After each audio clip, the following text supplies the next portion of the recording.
On vous souhaite la bienvenue à ericlatour.com. Dans quelques instants, on vous parle de la 3e édition du Salon du collectionneur qui va se tenir début mai au Colisée Isabelle Brasseur. C'est une grosse fête, c'est un gros spectacle, mais en même temps aussi avec plein d'activités. Bref, ça vaut vraiment la peine. Plusieurs milliers de personnes qui vont venir à Saint-Jean durant cette fin de semaine. Mais d'abord, et ça aussi, ça va attirer des milliers de personnes, mais c'est plus au mois de juin, le fameux festival Classica. L'an passé, c'était l'hommage à Pink Floyd. Cette année, Queen.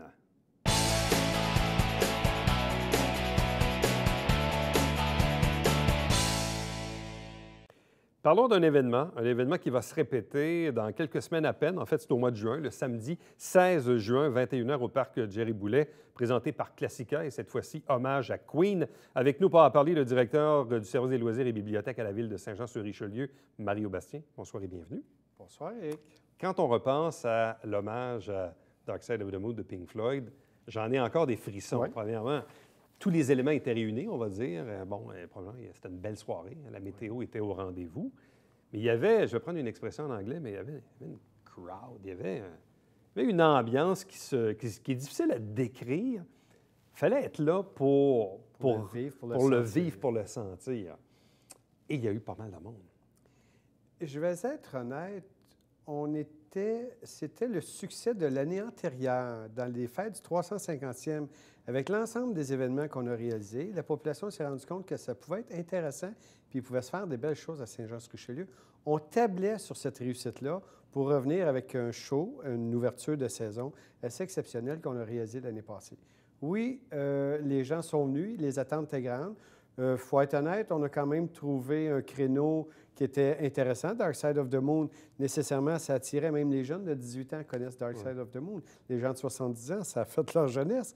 Donc, il y avait la clientèle était très large. Les familles pouvaient venir aussi. C'était principalement des adultes, mais ça a été une soirée extraordinaire. Les conditions météo étaient là. Avec le Festival Classica qui est venu faire, qui a pris en charge la soirée, le show comme tel, ça a été extraordinaire. Puis c'est intéressant parce que, tu fais référence évidemment au 350e, où il y a eu différents événements. Le bal en blanc sur le pont, Mont-Vieux-Saint-Jean la nuit, tout ça, d'autres activités. La boum de l'été, qui est revenue d'ailleurs. Donc, de beaux événements, dont certains sont demeurés après le 350e. Évidemment, il y a eu des travaux aussi là, dans le centre-ville pendant un temps, ce qui fait que le parc Jerry-Boulet a été pendant un certain nombre de temps inutilisable. Oui. Là, maintenant, la Fête du Canada, la Fête nationale y est revenue. Et dans le cas de la présentation du spectacle du mois de juin l'année passée, c'était aussi de faire revivre le nouvel environnement du parc Jerry-Boulet. Tout à fait. Le nouvel environnement, on va voir, on a redéployé au complet dans cette entrée-là, on a redéployé le square du 22e qui est là. Si on regarde le parc Jerry-Boulet adjacent, qui est le terrain de l'usine de filtration, on a fait une fresque 3D exceptionnelle, une des plus belles fresques au Québec dans le 3D en termes de format. C'est exceptionnel avec la lunette d'approche qu'on y a mis. En fin d'été l'année dernière, on a fait tous les aménagements paysagers pour remettre ce site-là en valeur. Le parc comme tel, on n'a pas fait de retouche encore au moment où on se parle.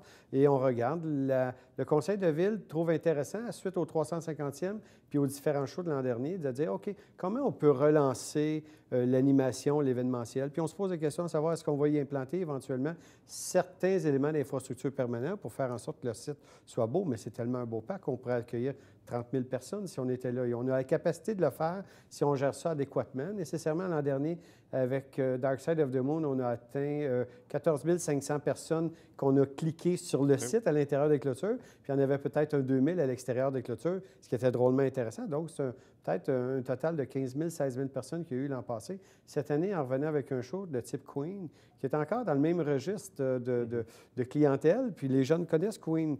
Quand on va jouer les meilleurs morceaux, ça va être intéressant. J'ai bien hâte. Comment le lien s'est fait avec Classica pour l'édition de l'année dernière? Est-ce que c'est des gens qu'on connaissait? Qui a eu l'idée de... Qui a présenté qui à qui? Comment c'est arrivé, ça? Bien, essentiellement, notre directeur général, François Vaillancourt, était à la ville de Saint-Lambert par le passé. Il avait travaillé avec le Festival Classica, qui est basé à Saint-Lambert.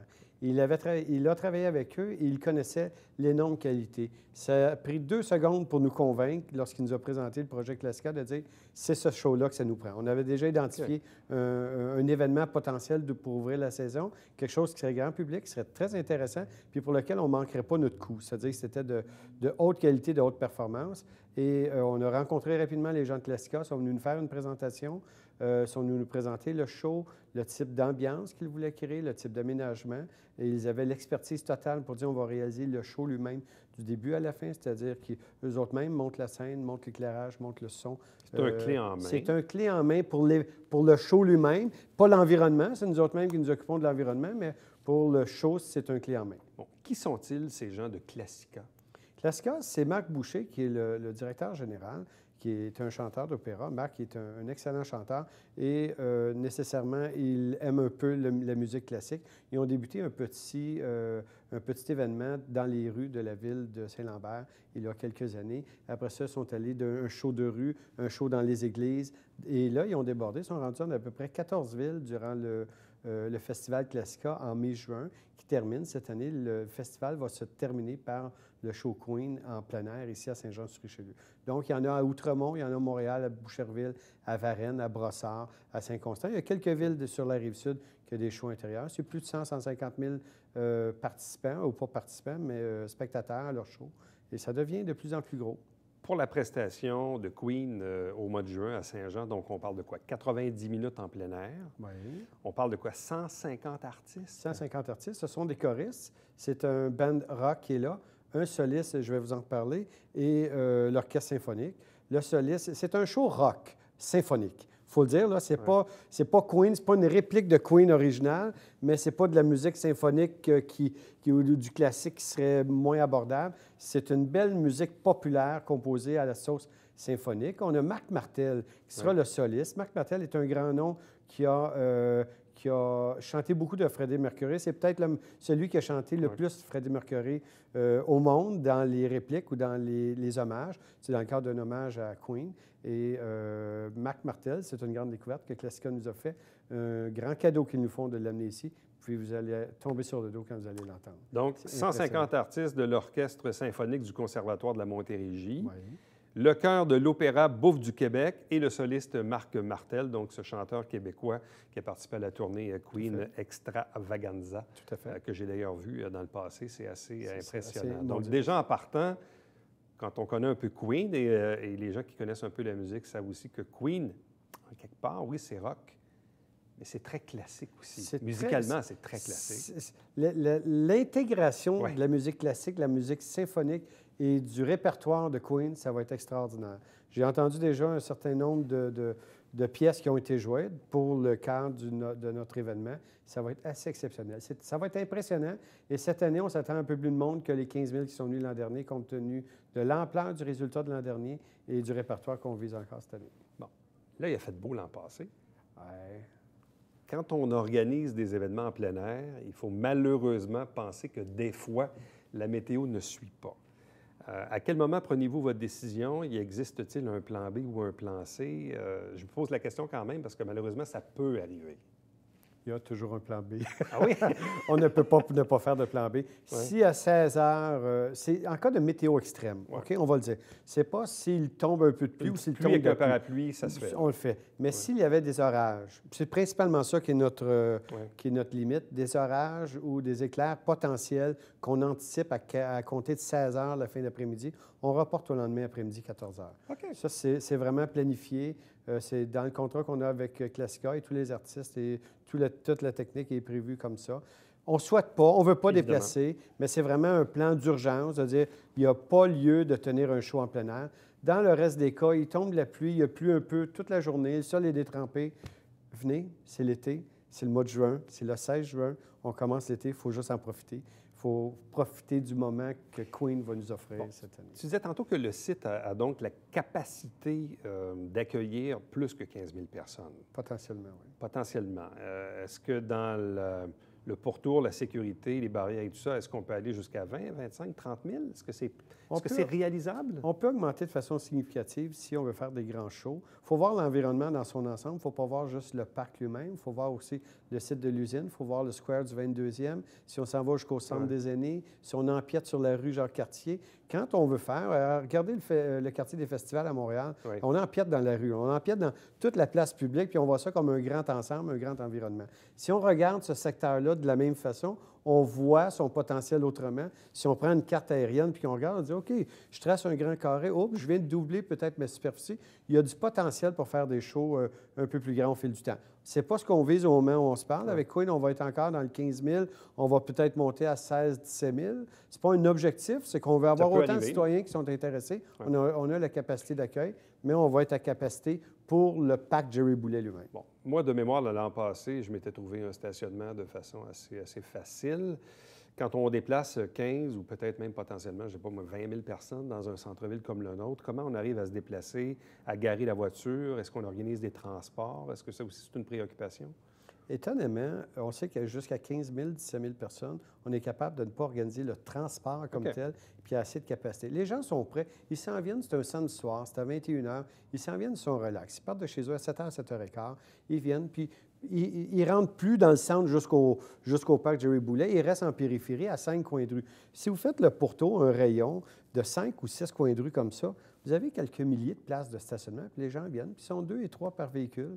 Donc, on n'est pas à 15 000 véhicules, on est à 5 000 peut-être. Et si on prend les places de stationnement, il y a déjà 2 000 places de stationnement bien connues dans juste le pourtour du centre-ville ici. Et ici, on fait un grand rayon de 500 mètres à partir du parc Jerry Boulet, et on vient de rajouter quelques milliers de places de stationnement encore. Il n'y a pas de problème là-dessus. Ça va assez bien. On a quelques expériences très positives.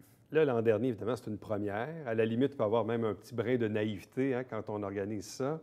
Là, maintenant qu'on Jamais de naïveté. Jamais, hein, non? Pour être honnête, non. C'est la supraconscience de tout, tout ce qui peut arriver, tous les risques et tout le potentiel. On n'est pas dans l'inconscience. Mais quand on l'a vécu une fois, là, par exemple, on a déjà un exemple en tête de ce que c'était l'an passé.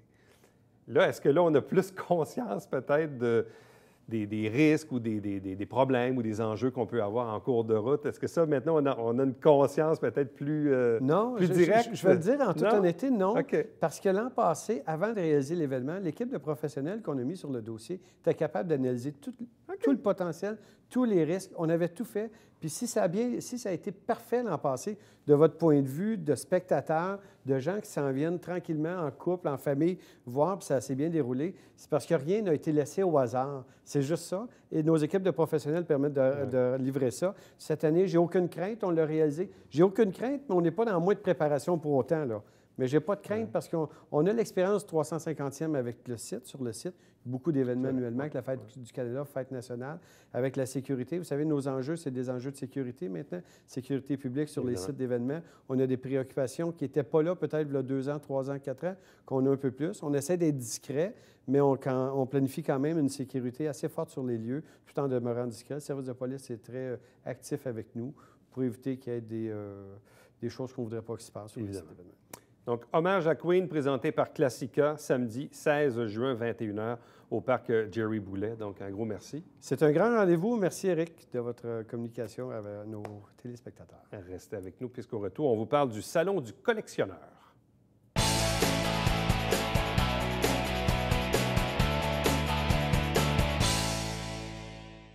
Mesdames et messieurs, bonjour et bienvenue à la Justice entre nous. Mon nom est Seth.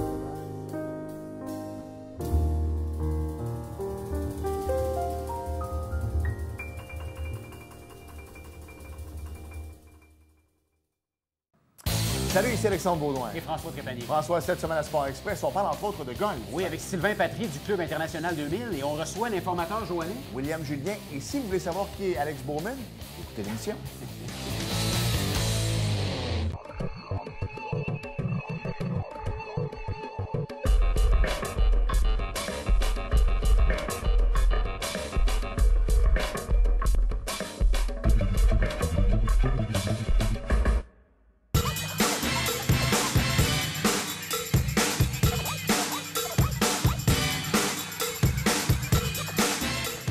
Dimanche, 9h30, Télé Bingo, on vous attend.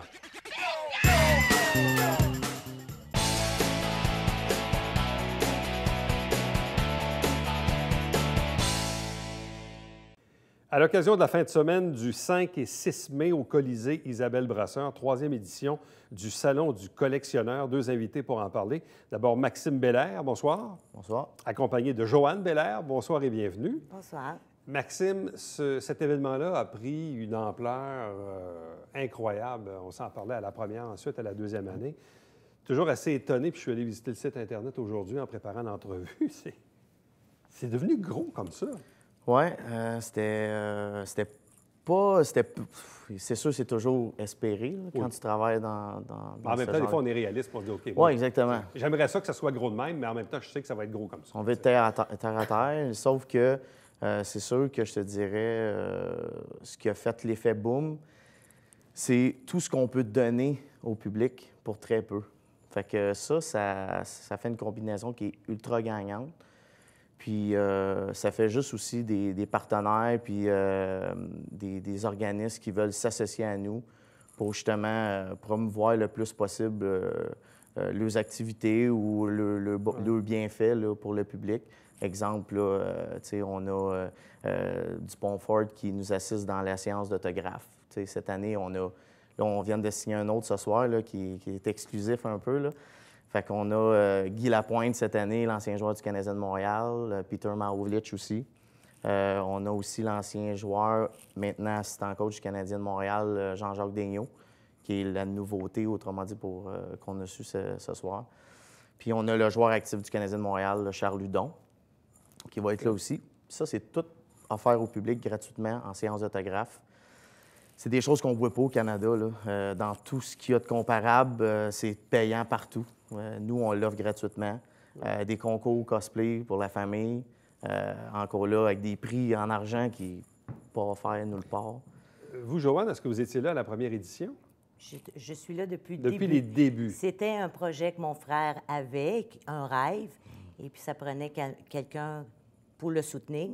Alors, j'ai dit, ben oui, mon petit gars, maman va te soutenir. Fait que, on a commencé comme ça, puis moi, j'adore ça.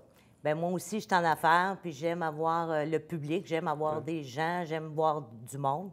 Et puis, plus que du monde, encore plus que c'est le fun. Fait que, non, Mais c'était... entre le rêve que votre frère avait, puis ce qu'il est devenu aujourd'hui avec la première, la deuxième, puis bientôt la troisième édition, est-ce que finalement, c'est un pas pire rêve, hein? Bien, la première année, c'était particulier parce qu'on a dit, on fait quoi, là? Tu sais, ça va-tu être wow? C'est un peu l'inconnu. Oui, c'était l'inconnu. Moi, je me souviens, la première journée, le premier show qu'on a fait, je voyais mon frère marcher, tourner en rond dans le show. Quand il a vu le monde arriver, il a dit, wow, on réussit. Et puis là, avec les années, on est rendu à la deuxième année, c'est encore plus beau. Puis là, on s'attend encore plus beau cette année. Première et deuxième année, il y avait combien d'exposants? On est pas mal toujours resté dans le même créneau d'exposants. Nous, c'est des kiosques de 10 par 10. Sauf que ça bouge beaucoup parce qu'il y en a qui ont 3 kiosques, 2 kiosques, 1 kiosque. Fait que ça varie. Mais en kiosque, on parle de 140 kiosques. Ce qui est... Puis, encore là, on se répète d'année en année, mais on touche à tous les niveaux là, de collectionneurs. Et à 140 kiosques, on remplit aisément la patinoire du Colisée? C'est au bouchon, là. On est à côté. Oui, c'est à côté, puis on a même en haut, là. Bon, Et on manque de place aussi. Et Ouais. vous manquez... Ah, c'est Oh, parce oui. que vous n'avez pas juste sa patinoire, vous n'avez à En haut. l'intérieur du Colisée. là. Oui, en haut, mais en haut, on a là, comme cette année, c'est ça qui arrive, on amène des activités. Padjack à Saint-Jean qui nous aide beaucoup aussi pour le volet enfant, avec les ballons, les sculpteurs de ballons, les clowns, les maquilleuses. C'est une section qui est offerte en haut. Puis en haut, cette année, exclusivement, on a Sony Canada qui va être là, avec des stands PlayStation. On a Vidéotron qui est affilié avec eux autres à Saint-Luc. Qui nous appuie encore là pour une grosse compétition. Bien, cette année, on a enlevé le mot compétition. Là. Ouais. Tu sais, on invite vraiment les enfants autant à venir jouer que les adultes. Il y a 1500 pièces en prix qui est offert aléatoirement à tout le monde. Fait que t'as pas besoin d'être un gamer vraiment hot pour gagner. Tout le monde va être gâté. On donne la chance à tout le Oui, monde. exactement. Autant les petits que les grands. Autant tout le monde. Puis nous aussi, qu'est-ce qu'on voulait viser aussi, c'est famille. Parce que souvent, on disait qu'à Saint-Jean-sur-Richelieu, il n'y avait rien pour vraiment emmener des familles à peu. Alors nous, en bas de 12 ans, les enfants, ça coûte absolument rien. Et en plus, on a beaucoup de cadeaux à remettre aux enfants, des tirages et tout ça, et qui est remis en cadeau aux enfants, en plus qui rentrent gratuitement. Bon, si on dit 140 exposants, on est quand même assez à côté là, dans le Colisée Isabelle Brasseur. Entre la première et la deuxième édition, avez-vous quand même réussi à compter le nombre de visiteurs approximatifs? Approximatif, oui, on est capable de donner un chiffre parce qu'on y va avec les entrées payantes. Ouais. Sauf que le problème, c'est qu'il y a beaucoup de partenaires qui vont rentrer gratuitement, puis il y a aussi les enfants, qui sont nombreux et qui ne sont pas comptés. Donc, Les au total, cosplays. votre première puis votre deuxième, ça vous donne Moi, à je peu près dirais que combien? de la première à la deuxième, on a eu au moins 1000 de plus. La première année, on touchait le 3000. L'année passée, on a touché le 4000. OK. Un peu plus de 4000, le Il y a 4500. 4000 personnes qui ont tourné dans le Oui, Colisée là, exactement. durant les 2 journées. Oui, facilement. Plus les cosplayers aussi. Oui, là. ça, c'est aussi. Ça Là, gars, c'est cette du année, non-payant, ça. on va toucher. Écoute, juste la garnison, là, ça, là, la garnison, c'est la forteresse impériale qui est, dans le fond, ça, c'est des gens qui sont spécialisés dans la reconstitution de costumes de Star Wars. Puis là, cette année, l'année passée, c'était des tests. Il était peut-être une quarantaine. Cette année, on parle dans les 3 chiffres, là. OK. Tu sais, ils vont être Ah oui. énormes. Cette année, ça va à être, part tous les gens qui veulent participer au concours, qui vont venir de partout au Québec. Là. Bon. Fait que ça va être énorme. Là. Quand on regarde un événement qui attire plusieurs milliers de personnes, des activités, 140 exposants, ça demande, je présume, une pas pire logistique de coordination. Ouais, Ça va bien. quand Parce même. que ça, j'aime ça. On est très structuré. Oui. Ouais. Puis les gens nous adorent parce que juste avec tous nos bénévoles, parce que ça aussi, c'est important pour nous de remercier tous nos bénévoles parce que sans eux, on ne pourrait pas faire un show comme ça. Tous nos bénévoles aussi, les gens les adorent parce qu'eux-mêmes, dans notre show, s'amusent. On est plus d'une trentaine. Ouais, On est plus d'une oui, trentaine qui facile. travaillent. Puis vraiment, la soirée de le front, là, c'est... Ah oui. Est-ce qu'il existe des événements comparables de salons de collectionneurs au Québec dans la proportion de celui qu'on a au Colisée? Bien, je vais vous dire, dans la proportion, je ne peux pas le comparer parce qu'il y en a un qui existe qui offre tous les mêmes critères que le mien, que notre show. C'est le Comic-Con à Montréal. Sauf qu'on parle d'un événement international qui attire 30 000 personnes. Le seul hic, c'est que On ne parle pas du même budget. on parle d'une famille de 4 là, qui veut profiter de tout. Là, c'est une fin de semaine de 500-600 $. Là, nous, on arrive à notre événement, on offre tout gratuitement, en un peu plus petit, Ouais, c'est ça, pour on peut 10 pas comparer. pour 4 personnes. là, Mais tu sais. dans des villes là, comme C'est la même Trois-Rivières, chose. Sherbrooke, Saint-Jérôme, ça n'existe pas, ça? des Ça, salons de même? ça existe, mais c'est des niches. Tu vas avoir, exemple, un salon de jeux vidéo, un salon de monnaie, un salon de cartes postales, un salon de... mais avec pas d'activité ou de... C'est surtout c'est unique, acheteur. là. Oui, c'est surtout acheteur. C'est achat-vente, point. Tu rentres dans le bâtiment, puis tu n'as pas d'activité, c'est Tandis pas que familial. nous, on fait beaucoup d'animation aussi. Exact. Pour attirer vraiment Mais c'est pour tous ça que les je vous ai âges. entendu, parce que plusieurs fois, depuis le début de l'entrevue, vous avez dit le mot « show Oui, Oh, oui, show. oui. Un show. C'est un Oui, show. c'est- On a du C'est pas fun. juste un salon pour, comme disent les Anglais, pour trader. là. C'est Non, pas non. juste Non, pour non. aller acheter ou vendre des affaires. Non, non, non. On dit, tu sais, honnêtement, là, tu sais, c'est à recommencer. Je ne sais plus si j'appellerais ça le salon du collectionneur. Parce que ça, je me tire dans le pied un peu, parce que C'est plus qu'un salon. c'est Oui. pas juste ça. Salon du collectionneur, des fois, ça va effrayer le monde. Tu sais, ils vont dire, oh, collectionneur, pas un collectionneur. Je collectionne rien, moi. Mais t'as pas besoin d'être un collectionneur Non. pour venir là. Tu veux te triper là, pour avoir du fun, tu as Ouais. bien d'autres choses. Ouais. Les gens sont nostalgiques aussi quand ils arrivent là. On pourrait appeler ça la fête du collectionneur Ben, ou tu sais, d'autres Oui, choses. ou, ben, c'est ça. Ouais, ouais. Mais C'est ça. c'est carrément... Mais tu disais justement aussi que parmi les 140 exposants, c'est hyper diversifié. là. Ah, c'est... Qu'est-ce qu'on retrouve là, comme Écoute, objet particulier que C'est les sûr gens... que si on s'établit, exemple, dans le jouet, on va avoir autant du jouet vintage à l'ancienne, de l'antique, du vintage, du récent. Puis quand je parle de jouets récents, pas ce qu'on trouve dans les grandes surfaces, mais plutôt des jouets sculptés professionnellement pour les collectionneurs ou des trucs vraiment à quantité limitée. Fait que c'est des choses plus spécialisées. Après ça, on peut aller dans la carte de sport, on va dans la monnaie, on peut aller aussi dans l'advertising, qu'on dit en français, c'est plus la publicité ancienne. On va avoir des marchands autant dans l'Antiquité que dans le rétro, dans le vintage. Tu sais, on touche à tout, vraiment tous les domaines possibles, le vinyle, la musique. C'est pas un marché aux puces. Parce que souvent, Non. les gens ils disent Ouais, Ouais. mais c'est comme un marché aux puces. Non, non, C'est non, pas un du marché tout, aux du puces. tout. C'est très, pas un marché aux puces. très spécialisé comme Oui. produit. là. Puis souvent, il y a des gens qui sont venus en nous disant Ouais, mais tu sais, parce que nous, on est quand même dans le public, on est en affaires, on invite notre monde aussi. Puis souvent, ils disent Ouais, mais moi, je collectionne rien.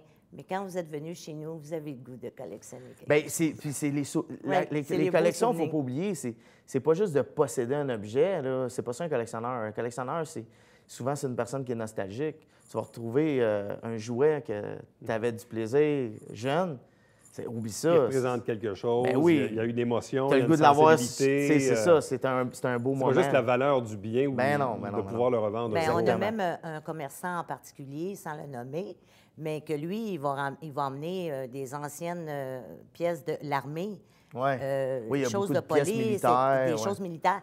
Ça, c'est particulier pour les gens qui sont amateurs. Donc, les là. gens, dans le fond, les visiteurs qui n'ont peut-être pas nécessairement le goût d'acheter quelque chose, peuvent tout simplement aller chez vous, profiter des activités, puis Oui. voir Exactement. des collectionneurs, voir des passionnés Être qui montrent curieux, tu sais, carrément. la curiosité de voir ce qu'ils ont.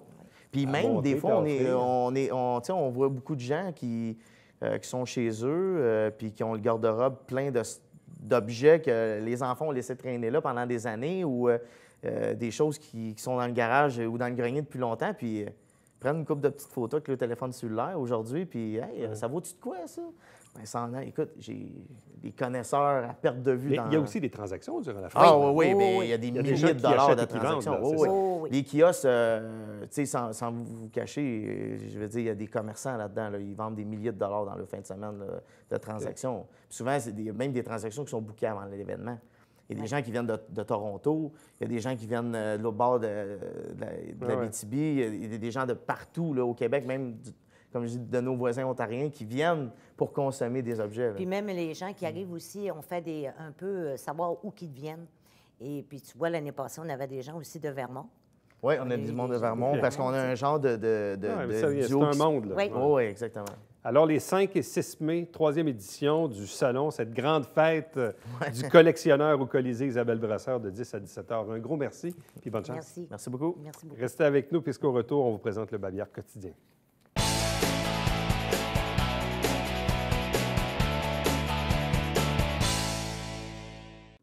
Cela avait été initié par l'ex-députée d'Iberville, la péquiste Marie Bouillet, puis ça a été continué par sa successeur, la déquiste Claire Sanson. C'est la bourse Carrie Doric, c'est 1 000 $. C'est dédié aux jeunes filles qui font des études, entre autres, dans le monde des sciences pures. Donc, c'est chapeauté par le Centre de femmes du Richelieu. Donc, on est en appel de candidature en ce moment.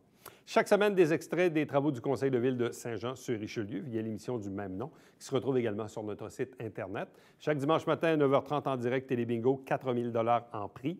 30 dépositaires pour acheter vos livrets dans la région. Pour avoir la liste, allez sur le site web de la télé. Et puis, entre-temps, pour me joindre, en un mot, Éric Latour, à commercial tvhr9.com. À demain.